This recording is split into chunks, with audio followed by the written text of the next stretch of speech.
పుట్టుకను బట్టి పనులు నిర్ణయిస్తారు. కాబట్టి బ్రాహ్మణుడికి ఎప్పుడు కూడా ఊడిగం చేసే పని ఉండదు, ఇప్పుడు ఉచ్చ స్థితే ఉంటుంది. క్షత్రియుడికి ఎప్పుడు కూడా ఊడిగం చేసే పని ఉండదు.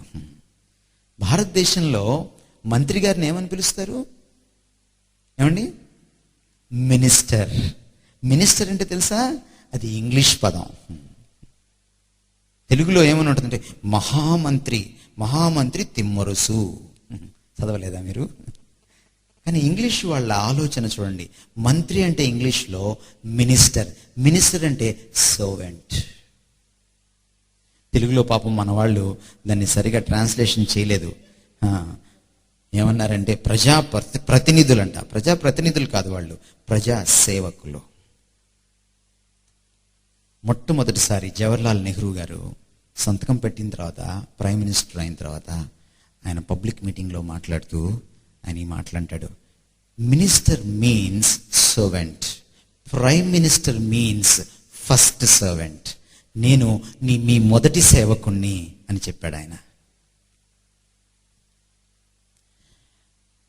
బైబిల్ చేత ప్రభావితమైనటువంటి వాళ్ళు చెప్పే మాటకి ఈ మాటలకి ఉన్న తేడా చూడండి. అందుకని మన దేశంలో అధికారంలో ఉన్నవాళ్ళు దర్పం ప్రదర్శిస్తూ ఉంటారు, వాళ్ళు సేవకులుగా ఉండరు. చూడండి, ఇక్కడే ఉంది ఈ మాట. వాళ్ళు ఎప్పుడు వాళ్ళ పుట్టుకను బట్టే వాళ్ళ యొక్క కర్మ, వాళ్ళు చేయాల్సిన పని, వాళ్ళ వృత్తి నిర్దేశితమవుతుందంట. మళ్ళీ వీళ్ళే ఏం చెప్తున్నారంటే చేసిన పనులు బట్టి పుట్టుక ఉంటుందని చెప్తున్నారు. ఏది సత్యం వాళ్ళే చెప్పాలి. Far more conducive to the ultimate good is one's own code of conduct. స్వధర్మ, అన్నిటికంటే మించింది స్వధర్మట.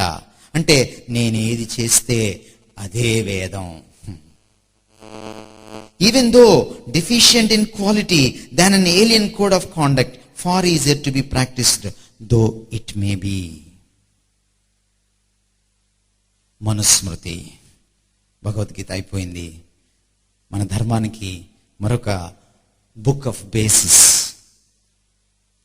1వ అధ్యాయం 87, 98, 87 నుంచి 98 వచనాలు, 102వ వచనం, 107వ వచనం, 108వ వచనం. 1వ అధ్యాయం నుంచి నేను ఎక్సెప్ట్ చదువుతున్నాను. For the sake of the preservation of this entire creation, the exceedingly resplendent one assigned separate duties to the classes which had sprung from his mouth, arms, thighs and feet. Man is stated to be purer above the novel than below it. Hence his mouth has been declared to be the purest part by the self-existent one. దేవుడట అందరి మంచి కోసమట, ఈ సర్వ సృష్టిని నిర్వహించడం కోసమట చాతుర్వర్ణ వ్యవస్థను సృష్టించాడట. మనవు చెప్తాడు.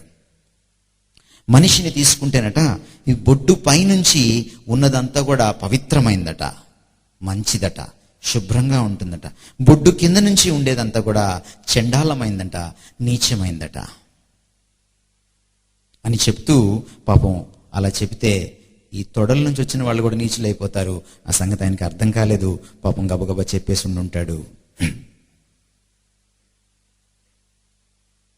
ఇప్పుడు ఏమంటాడంటే ఆయన దేవుణ్ణి మానవుడితో పోల్చి, దేవుడేమో మనిషిని తన పోలికలో చేసుకుంటే దేవుణ్ణి మనుషులు తమ పోలికలో ఊహించుకుంటున్నారు. చూడండి ఈ విడ్డూరం. ఊహించుకుని అలా దేవుడు మనుషుల్లాగే పక్షపాతంతో తల నుంచి ఒకరిని, తొడల నుంచి ఒకరిని, చేతుల నుంచి ఒకరిని, పాదాల నుంచి ఒకరిని సృష్టించారని చెప్తున్నారు. మనం ఇంకేమంటాడంటే ధర్మ వెన్ వైలేటెడ్ వెరీలీ డిస్ట్రాయ్స్, ధర్మ వెన్ ప్రిజర్వ్డ్ ప్రిజర్వ్స్, ధర్మో రక్షిత రక్షిత అని మనకు చెప్పారు కదా. ధర్మాన్ని కానీ ఎవరైనా కానీ నాశనం చేస్తే అది వారిని నాశనం చేస్తుందట, రక్షిస్తే అది వారిని రక్షిస్తుందట. ధర్మ should not be violated less the violated ధర్మ డిస్ట్రాయర్స్. అందుకనే ధర్మాన్ని మనం ఎప్పుడు కూడా అతిక్రమించకూడదట, దాన్ని నాశనం చేయకూడదట, దాన్ని మనం పాటించాలంట. ఇంతకీ ఏమిటయ్యా ఈ ధర్మం అంటే కుల ధర్మం. విష్ణు పురాణంలో 6వ అధ్యాయంలో ఉన్న మాటలు. And the plodding Shudras doomed to the humble drudgery of the field were shaken out of his feet. దేవుడట ఆయన పాదధూళిని ఇలా దులిపితే శూద్రులు పుట్టారట. అందుకనే వాళ్ళు ఎప్పుడు బురదలో పనిచేస్తుంటారట. ఏది సమానత్వం భారతదేశంలో?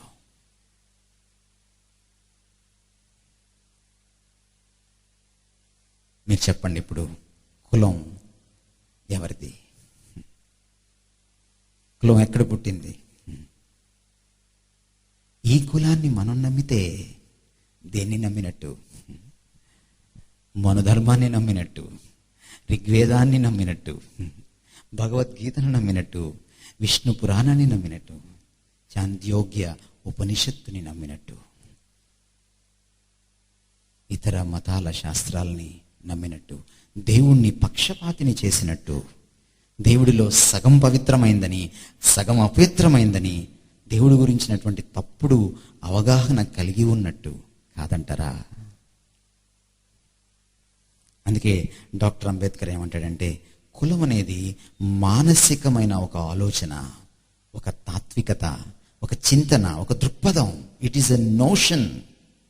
అందుకనే ఇక్కడ మారాలి మనస్తత్వం, ఇక్కడ మారాలి.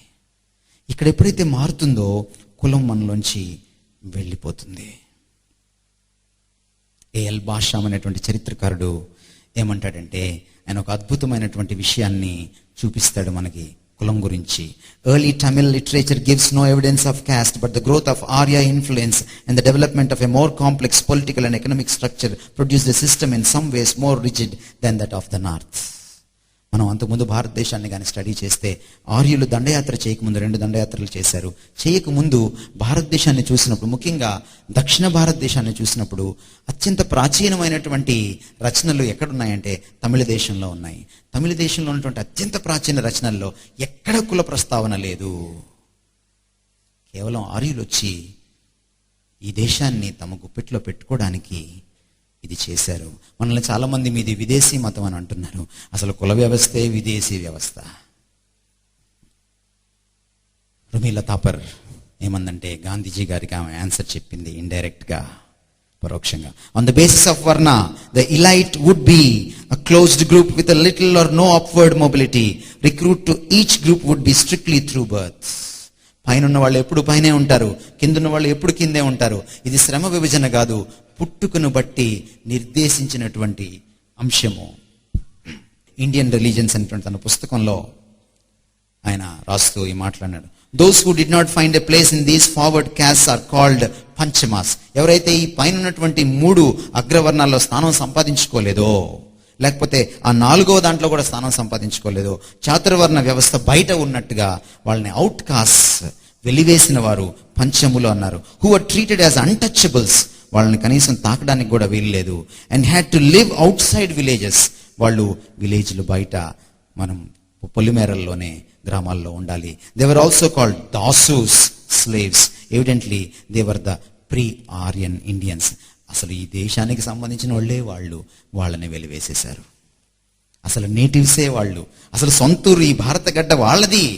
ఎవరినైతే పంచములు అంటున్నారో, ఎవరినైతే అవుట్ కాస్ట్ అంటున్నారో, ఎవరినైతే వెలివేసేశారో ఊరి బయటికి, ఎవరినైతే దళితులు అంటున్నారో, అసలు వాళ్ళదే ఈ గడ్డ. కానీ ఈ ఆర్యులు వచ్చి వాళ్ళు పై స్థానాన్ని తీసుకొని వీళ్ళని కిందకి తోసేశారు. కానీ పాపం ఈరోజు దళితులకు అర్థం కాని విషయం ఏమిటంటే, ఆ కులాన్ని పట్టుకొని ఇంకా ఎలాడుతున్నారు క్రైస్తవులు, దళితులు. ఇది శోచనీయమైన విషయం. అందుకనే కులాన్ని, దాని యొక్క స్వరూపాన్ని ఇలా మనం అభివర్ణించవచ్చు. Arranged in hierarchical structure in any region with the Brahmins at the top and untouchables or Dalits at the bottom. కుల వ్యవస్థని ఒక స్కేల్ లాగా పైనుంచి కింద దాకా వర్టికల్ గా గీస్తే టాప్ లో బ్రాహ్మిన్స్ ఉంటారు, కింద దళితులు ఉంటారు. అది ఎప్పుడు ఫిక్స్డ్ గానే ఉంటుంది, అది మారదు. Number 2, the caste hierarchy is based on the polarity between purity and pollution, the Brahmins being most pure and the untouchables the most impure. వాళ్ళకున్నటువంటి ఒక నమ్మకం ఏంటంటే, ఒకవేళ ఒక కులం వాడు ఇంకొక కులం వాడిని కానీ పెళ్లి చేసుకుంటే రక్తం అపవిత్రమైపోతుంది. కాబట్టి ఈ స్కేల్లో పైనున్న వాళ్ళ రక్తం ఎప్పుడు కూడా పవిత్రంగా ఉంటుంది. ఆ రక్త స్వచ్ఛతను వాళ్ళు కాపాడుకోవాలి. కిందున్న వాళ్ళ రక్తం ఎప్పుడు అపవిత్రంగా ఉంటుంది. ఎందుకంటే భగవంతుడు సగం పవిత్రుడు సగం అపవిత్రుడు కాబట్టి వాడొచ్చి వీడిని పెళ్లి చేసుకుంటే, లేకపోతే వీడెళ్ళి వాడిని పెళ్లి చేసుకుంటే తలకాయన్నా నరికేస్తారు కానీ, ప్రాణమైనా తీసేస్తారు కానీ పెళ్లి మాత్రం చేయరు. ఎందుకంటే రక్తము పాడైపోతుందట. మీరు బైబిల్లో చదవండి, అపోస్తల కార్యాలు 17వ అధ్యాయము 26వ వచనంలో ఏమనుందంటే, ఒక రక్తము నుంచి దేవుడు సమస్త జాతి మనుషులను తయారు చేశాడని ఉంది. నేను అప్పుడప్పుడు అడుగుతూ ఉంటాను కొంతమంది హైందవ స్నేహితుల్ని, నా స్టూడెంట్స్ని, బాబు రక్త స్వచ్ఛత గురించి మాట్లాడుతున్నారు కదా మీరు, మీకు యాక్సిడెంట్ అయితే మీ కులం రక్తం కోసం పరిగెడతారా, మీ గ్రూప్ రక్తం కోసం పరిగెడతారా?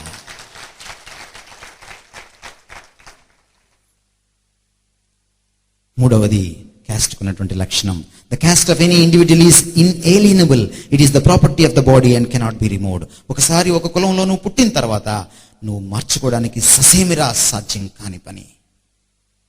ఇంకా అక్కడ చావాల్సిందే, ఆ బతుకు అక్కడ బ్రతకాల్సిందే.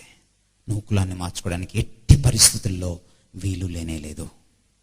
ఈ మధ్యకాలంలో మత మార్పిడి గురించి ఒక డిబేట్ జరిగింది టెలివిజన్లో. ఆ డిబేట్లో అక్కడ కొంతమంది మేధావులు కూర్చున్నారు. ఆ మేధావుల్లో హైందవ మేధావులు కూడా ఉన్నారు. కంచె ఆయలయ్య లాంటి వాళ్ళు వచ్చారు. వాళ్ళు ఒక ప్రశ్న అడిగారు, అయ్యా మత మార్పిడి గురించి అంత గగ్గోలు పెడుతున్నారే మీరు, వాళ్ళు మార్చుకుంటున్నారు, సరే మీరు కూడా మార్చుకోవచ్చు కదా, మీరు కూడా మీ హైందవ మతంలోకి ఆహ్వానించవచ్చు కదా వేరే మతాల వారిని అని మాదొక ప్రశ్న అని అడిగారు. వాళ్ళు ఏమడిగారంటే, ఒకవేళ వేరే మతం వాళ్ళు మీ మతంలోకి కానీ వస్తే వాళ్ళని ఏ కులంలో పెడతారు అని అడిగారు. వెలక్కాయ పడిపోయింది. పాపం స్వాములు వారు ఏమన్నారు తెలుసా, మాకొద్దులేండి మత మార్పిడి, మేము ఎవరిని పిలవము అన్నారు. ఎందుకంటే కులం పుట్టుకతో నిర్దేశితమవుతుంది. నాలుగవది, these are strict rules of caste endogamy and commensality. ఇవి ఖచ్చితమైన రూల్స్, వీటికి అటు ఇటు జరగడానికి వీలు లేనే లేదు. ఐదవది, it is by fulfilling the duties of the cast one will attain మోక్ష. ఇది చాలా ప్రాముఖ్యమైన పాయింట్. కులాన్ని ఎవరైనా ధిక్కరిస్తే, కుల ధర్మాన్ని కానీ నిర్వర్తించకపోతే వాళ్ళకి రక్షణ లేదు, మోక్షం సిద్ధించదు. అంటే ఒక శూద్రుడు ఎప్పుడు పైనున్న ముగ్గురికి ఊడిగం చేస్తూనే ఉండాలి.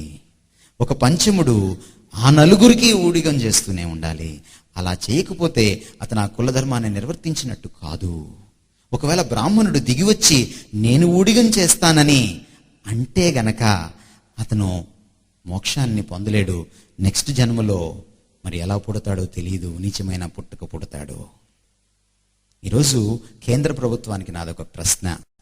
మీరు స్వచ్ఛ భారత్ అని ఎవరెవరో ప్రైమ్ మినిస్టర్ గారు కూడా వచ్చేసి చీపురు పట్టుకొని ఊడుస్తున్నారే, సరే బాగానే ఉంది స్టంట్.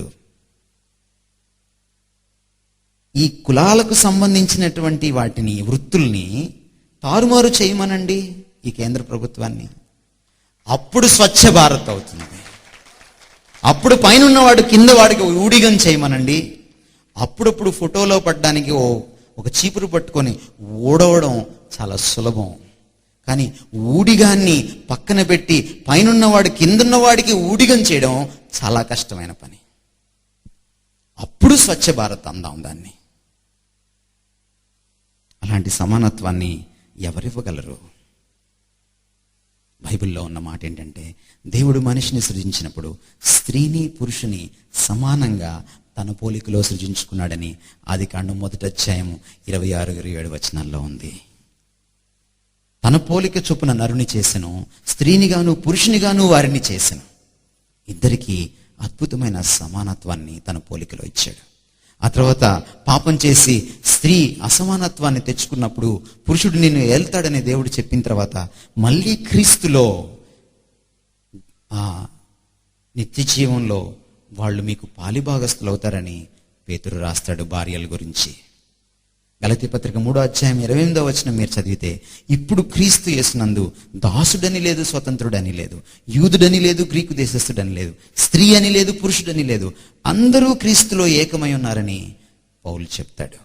ఒకవేళ భారతదేశంలో ఈ వచనం రాయాలంటే పౌలు ఏమని రాసేవాడంటే, ఈరోజు క్రీస్తులో రెడ్డి అని లేదు, కమ్మ అని లేదు, రెండని లేదు, మూడని లేదు, అదని లేదు, ఇదని లేదు, అందరూ ఒక్కటే అని చెప్పుకుంటూ ఉండేవాడు. చప్పట్లు కొడుతున్నారు, బాగుంది. మీరు దీన్ని పాటించినప్పుడు మీకు నేను చప్పట్లు కొడతాను.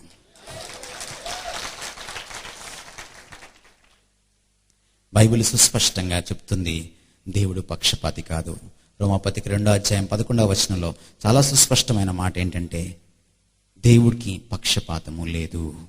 మీరు ఒరిజినల్ గ్రీక్లో చదివితే ఏమని ఉంటుందంటే, he is not a respecter of persons అని ఉంటుంది.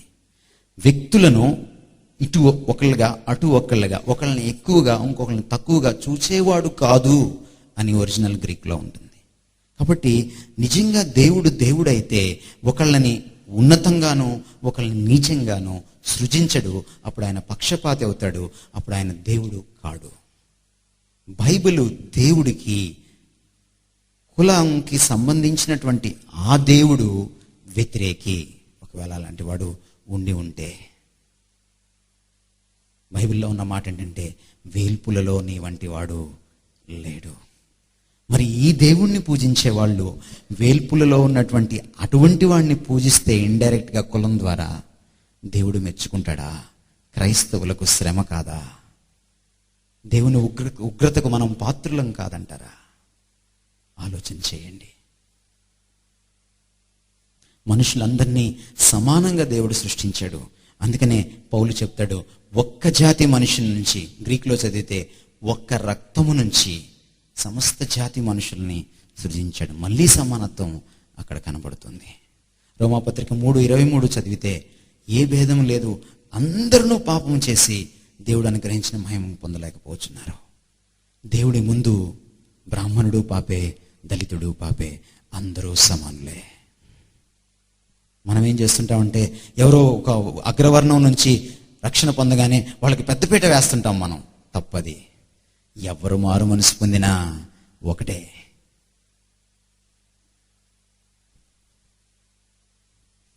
ఆదికాండం 9:6 జంతువులన్నిటినీ చంపవచ్చును, కానీ మనిషిని మాత్రం చంపకూడదు, అతను దేవుని పోలికలో ఉన్నాడు అని చెప్పినప్పుడు ఫలానా మనుషుల్ని చంపవచ్చును, ఫలానా మనుషుల్ని చంపకూడదు అని లేదు. మీరు శుక్రాచార్యుడి నీతి చదివితే అక్కడ ఈ మాట ఉంది, వారి జాక్షులందు వైవాహికములందు జకిత గోకులాగ్ర జన్మరక్షణమందు బొంకవచ్చు నగముడొందటదిపా. వారిజాక్షులు అంటే స్త్రీలు. వివాహాల్లో అట, స్త్రీల విషయాల్లో అట, జకిత గోకులాగ్ర జన్మరక్షణమందు, గోకులానికి సంబంధించి అంటే గోవుల విషయంలోనూ అగ్రకులస్తులను కాపాడే విషయంలోనూ బొంకవచ్చు, తప్పు లేదట. చూసారా? కానీ ఇక్కడ బైబిల్ ఏం చెప్తుందంటే, మనిషి అన్నవాడిని నువ్వు చంపితే అది పాపం. అందరినీ సమానంగా చూడాలి. పాత నిబంధనలో మనం చదవలేదా, మీకు వేరు వేరు తూనిక రాళ్ళు ఉన్నాయి అని దేవుడు వారిని చూసి బాధపడిన సందర్భం లేదంటారా?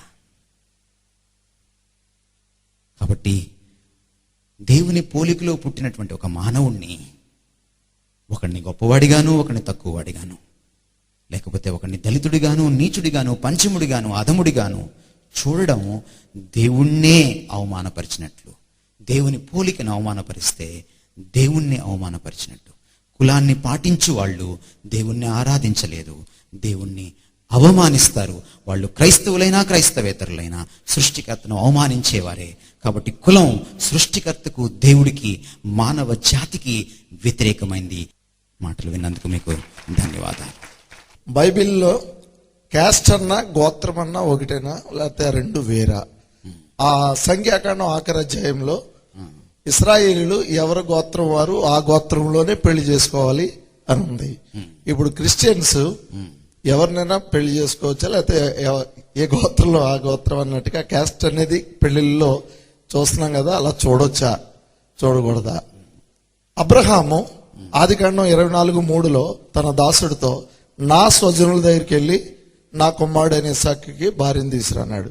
అలాగే 28వ అధ్యాయంలో ఇస్సాకు కూడా యాకోబుతో నా రక్త దగ్గరికి వెళ్ళి నువ్వు పెళ్లి చేసుకో అని చెప్పాడు. అంటే అది క్యాస్ట్ చూడడమా, గోత్రం అన్నా క్యాస్ట్ అన్నా ఒకటా? ఈ విషయాల్లో క్లారిటీ. కులము గోత్రము ఒకటేనా? అదండి ప్రశ్న, మించి ఏం లేదు అక్కడ. ఈ విషయాన్ని నాలాంటి క్రైస్తవుని అడగకముందు ఓ బ్రాహ్మణుడిని అడగండి. కులము ఈజ్ ఈక్వల్ టు గోత్రమా అని అడిగితే ఇమీడియట్ గా ఆయన అంటాడు కాదు అంటాడు. గోత్రం అంటే ఫ్యామిలీ, కులం అంటే నేను చెప్పేశాను ఆల్రెడీ. సో కులము ఈజ్ ఈక్వల్ టు గోత్రం కాదు. అందుకనే వాళ్ళు అర్చన చేయించుకోవడానికి వెళ్ళినప్పుడు గోత్రం చెప్పమ్మా అంటారు, కులం చెప్పమ్మా అనరు. అర్థమవుతుందా మీకు? సో ఈవెన్ మీరు ఒక హైందవుడిని అడిగినా సరే, ఒక హైందవ పండితుడిని అడిగినా కులము ఈజ్ నాట్ ఈక్వల్ టు గోత్రం అని సుస్పష్టంగా చెప్తాడు. కాబట్టి బైబిల్లో ఉన్న గోత్రం అనే మాటని దయచేసి కులంగా కన్ఫ్యూజ్ అవ్వకండి.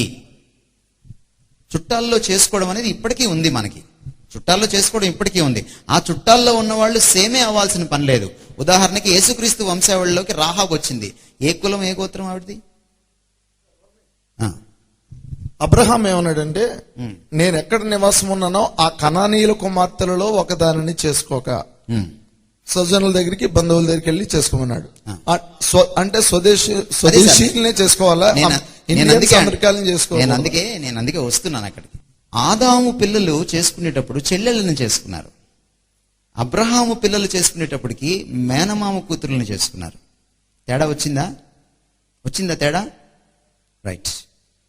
కొత్త నిబంధనకు వచ్చేటప్పటికి స్వజనులనే చేసుకోక్కర్లేదు, ఎవరినైనా చేసుకోవచ్చు. ఎందుకంటే క్రీస్తు అందరినీ సమానంగా చేశాడు కాబట్టి. అర్థమవుతుందా సార్? సార్, మొదట వాకింగ్ చెప్పిన టైంలో నాణ్య మీద ఉన్న ముద్ర గురించి చెప్పారు కదండి. అవునండి. ఇప్పుడు మన ప్రాంతాల్లో జాతరలు జరుగుతుంటాయి. ఆ సమయాల్లో వాళ్ళు వసూలు చేస్తుంటారు. ఏమన్నారు? డబ్బులు వసూలు చేస్తుంటారు. రైట్. ఒక సేవకుడు చెప్పిన మాట ఏంటంటే, వాళ్ళు ఇంటికి ఎంత వేస్తారు, వేసినప్పుడు ఆ వేసే టైంలో అక్కడ మన క్రైస్తవులు కూడా ఉంటారు. వాళ్ళని కూడా అడుగుతారు, వీళ్ళు ఇది జాతర చేస్తాం, మీరు డబ్బులు ఇవ్వాలి. అప్పుడు కొంతమంది అంటారు అబ్జెక్షన్ చేయకూడదు, మనం ఇవ్వకూడదు అన్నారు. ఒక సేవకుడు అన్నాడు ఏంటంటే, కైసరవి దేవునికి ఇచ్చేయండి అన్నారు. ఇది ఎంతవరకు కరెక్ట్? అదే నేను ఇంకొక ఎగ్జాంపుల్ చెప్తాను సార్ మీకు. ఒక ఆవిడ్ని అడిగాం, ఏంటమ్మా లంచం ఇస్తున్నావేంటి క్రైస్తవురాలు అయ్యుండి అని అంటే, ఆమె ఏమందంటే, కైసరుకి ఇవ్వమనుందండి, దేవుడికి ఇవ్వమనుంది. ఇదేంటంటే వాక్యాన్ని మనకు అనువుగా వాడుకోవడం. ఇది చాలా పాపం అండి. ఇది మామూలు విషయం కాదు. నువ్వు తప్పు చేయాలనుకుంటే చెయ్యి, you are free to do that. నీ మ్యూజిక్ నీకు రేపు ఉంటుంది దేవుడి దగ్గర, అర్థమైందా? కానీ దానికి వాక్యాన్ని అడ్డు పెట్టుకొని వాక్యాన్ని తీసుకురావద్దు. వాక్యాన్ని మనము దానికి భాష్యం చెప్పేటప్పుడు, దానికి వివరణ ఇచ్చేటప్పుడు, దాన్ని అర్థం చేసుకునేటప్పుడు ఏ సందర్భంలో చెప్పబడిందో చూసుకోవాలి. పన్నులు ఎగవేయచ్చా, పన్నులు కట్టవచ్చా అన్న మీమాంస వచ్చినప్పుడు ఆ సందర్భంలో కైసరికి ఇమ్మన్నాడు. అది చూసుకోకుండా జాతర, లంచం, కట్నం, చూసారా, ఆడపడుచు కట్నం, అప్పుడు కాదు కైసరి వచ్చేది. దయచేసి అర్థం చేసుకోండి. అమ్మా అడగండి. లేదు కానీ చిన్నప్పుడు 8th క్లాస్ లో చదువుకున్నాను. ఇంగ్లీష్ లో ఉంటది, గెలీలియో ఎర్త్ దాని వైపు అది తిరుగుతుంది, రొటేట్ అవుతుంది, అలాగే సన్ చుట్టూరు రొటేట్ అవుతుంది అని చెప్పాడు. అది పోపులో వ్యతిరేకించారు. బైబిల్లో అలా ఉండదు, ఎర్త్ స్టేబుల్ గా ఉంటుంది, సూర్యుడు ఒక్కడే తిరుగుతాడు అని బైబిల్లో ఉన్నది. మీరు అలా చెప్పకూడదని గెలీలియోని కొట్టినట్టు జైల్లో పెట్టారు. దానికి చాలా మంచి ప్రశ్న అడిగారు తల్లి మీరు. ఇది చాలా మందిలో ఈరోజు ఉన్నటువంటి ఒక అపోహ. ముఖ్యంగా నాస్తికులు ఈరోజు క్రైస్తవ సంఘాన్ని విమర్శించడానికి మాటికి లేవనెత్తే అంశం ఇది. గలీలియో మొట్టమొదటిసారి అతను భూమి చుట్టూ సూర్యుడు తిరగట్లేదు, సూర్యుడి చుట్టూ భూమి తిరుగుతుంది అని చెప్పినందుకు అతన్ని ఖైదు పాలు చేసి పోప్స్ సంఘ నాయకులు, క్రైస్తవ సంఘ నాయకులు అతన్ని హింసించారు అన్న విషయాన్ని మనం సాంఘిక శాస్త్రంలో, సోషల్ స్టడీస్లో చదువుకుంటాం చిన్నప్పుడు. అయితే మన దేశంలో ఉన్నటువంటి ఒక ఇబ్బంది ఏమిటంటే, ఒక దురదృష్టకరమైన విషయం ఏంటంటే, ఏదైనా ఒక విషయాన్ని అచ్చు వేసేటప్పుడు పూర్తిగా చెప్పరు. సమస్య అది, సగమే చెప్తారు. అది సమస్య. గెలీలియో ఆ మాట చెప్పేటప్పటికి సంఘంలో ఉన్నటువంటి, అప్పటికి క్యాథలిక్ సంఘమే ఉంది, ప్రొటెస్టాంటిజం ఇంకా రాలేదు పరిపూర్ణంగా. సో ఆ సంఘంలో ఉన్నటువంటి పెద్దలు లేకపోతే గురువులు వాళ్ళు ఒకటి నమ్మారు, ఒక సిద్ధాంతం నమ్మారు. ఏమని నమ్మారంటే, అప్పుడు దాకా ప్రపంచం అంతా కూడా నమ్మింది ఆ విషయాన్ని.